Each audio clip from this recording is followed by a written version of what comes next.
appearances. Attorney Renante Alon for the respondent, Mrs. Aurora Palacios. Yung perang yun, supposedly para sa venue na binigay ni Attorney Ira. Ang nakakapagtaka, bakit hindi pa rin nila nababayaran yung venue? Bakit mo naman tinanggap yung kaso, babe? You know, I can't say no to Attorney Ron. Babe, trabaho lang naman to. It's not personal. Ate Lilet, yung message ko sa'yo kung saan kita dadaanan, ha? Susundan na natin si Attorney Renan.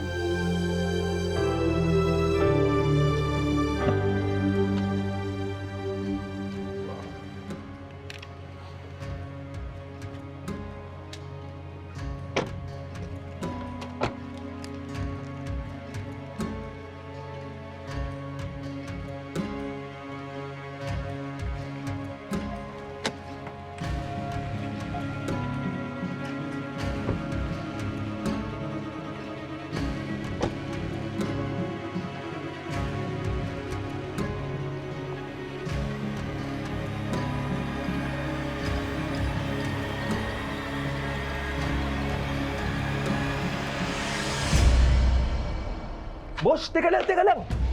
Bigay mo sa amin yung gamit mo! Teka lang! Mga boss, huwag naman po ganito. Ay, sabi! Boss, wag to. Para sa kasal ko to eh. Iba na lang. Ito.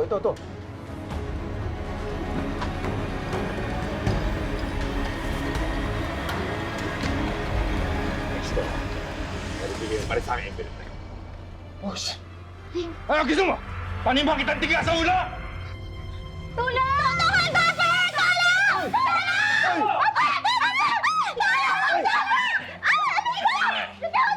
Ay! Saan? Sige! Magingay ka! Lahat sa buhay kay Gulpo na nandaan dyan na to! Boss, wag ko. Bibigay ko na yung envelope. Ito na, bibigay ko na yung envelope. Huwag niyo na sila saktan. Ibigay mo rin naman pala eh!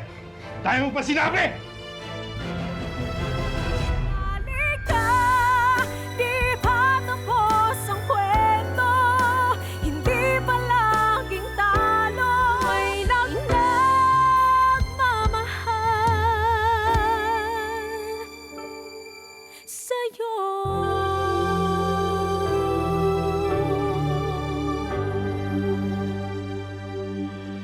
What?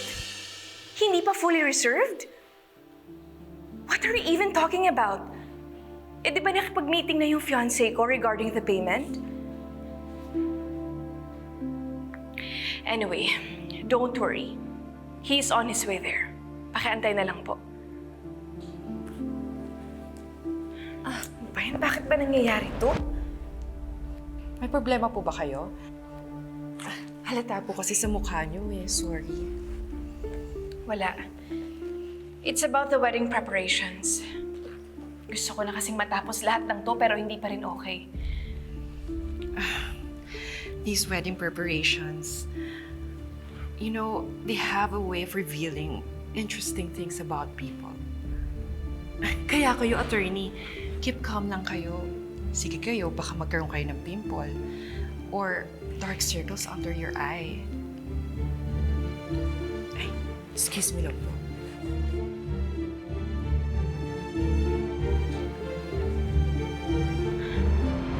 Sige na, kuhanan mo rin yung dalawa! Sige, akin ang cellphone mo. Wallet ko! Cellphone mo, wallet ko! Masaktan yung kapatid ko! Oh, Yung wallet ko! wala! Dahil ko ito sa'yo. Hala! Bilisan ko! Ate! Please! Oh!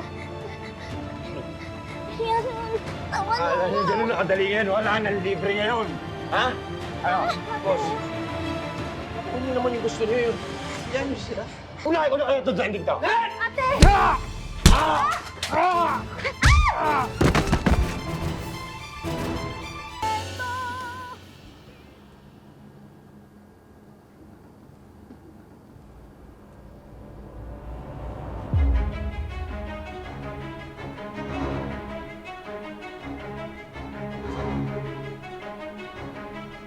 Kaya sagutin mo. Tayo sagutin.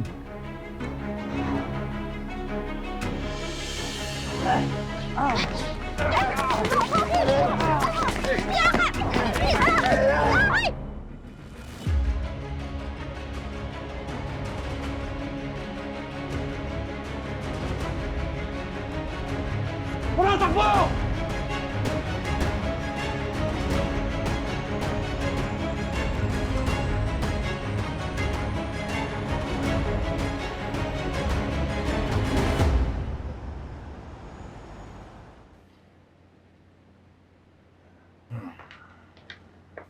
Thank you.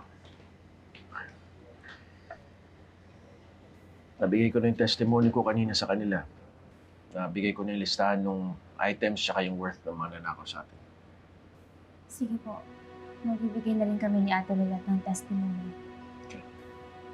Nga pala, ba't pala kayo nandun? Kasi nag-usap kami ni Ate Lilet na magkakape kami around the area tapos biglang ganun yung nangyari. Well, masyadong delikado yung nangyari kanina. Buti na lang walang masama nangyari sa inyo. Kaso, ito lang ang problema pa rin yung pag ko eh. Nandun lahat ng pambayad sana namin sa mga wedding suppliers. Cash talaga yung dala mong pambayad? Yun yung request nung supplier ng bulaklak eh. Para daw mabayaran nila kaagad yung mga suppliers tsaka ibang decorations. Sana talaga mahuli na yung mga hold-upper. Para mabalik sa atin yung pera at mga gamit natin. Pero nagsisimula na rin naman daw yung police hot pursuit dun sa mga hold-upper eh. Mahuhuli din yung mga yun. Sana ba?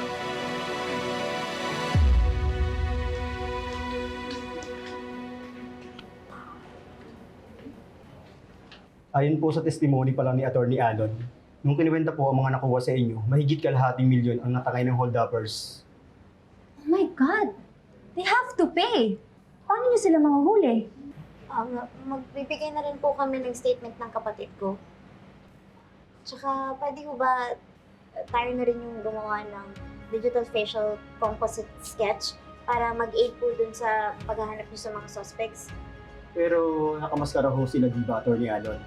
Oo nga, kaya nga malaking problema talaga. Pero nakita ko po yung isa sa kanila. Nakita ko po yung mukha niya ng mabilisan lang. Kasi Trixie, nung nahablot mo yung mask, nung bumagsak yung hold-upper, medyo malapit sa akin eh, kaya nakita ko yung mukha niya. Sigurado ka, attorney, minsan yung... Yes. Atty. Alon, nakita ko talaga, nagkatinginan pa nga kami. Ikaw ba? Hindi mo ba nakita? Hindi ko napansin eh. Natatandaan ko lang may parang marka siya sa wrist, parang tattoo. Ano bang siguro pag makita ko, baka maalala ko. Ako po, nakita ko po yung mukha niya, kaya kaya ko pong magbigay ng description. Attorney Matias, sumama po kayo sa akin para magawa natin ng sketch yung gumawa sa inyo niya.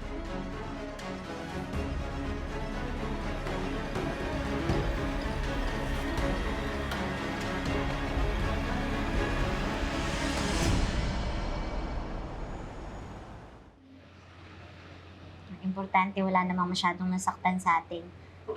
Mas importante pa rin ang buhay kaysa sa pera. Tama ka naman doon, Attorney Lilet, pero nakakainis pa rin.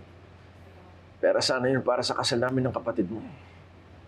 Kakahanap ka rin ng paraan.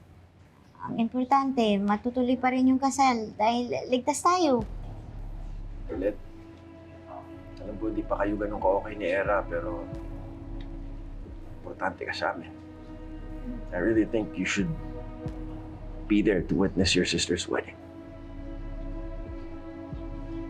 Thank you, Atty. Alon. Kahit na wala akong masyadong believe sa'yo, concern ka pa rin sa amin ni Trixie. Sa amin ni Era. Siyempre naman. Your family. Don't worry, ako bahala kumausap kay Era. Okay, we want you to be there. Sa kasal. Sa buhay namin.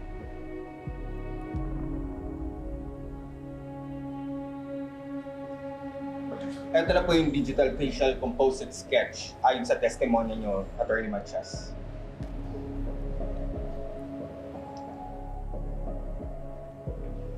Siya nga to.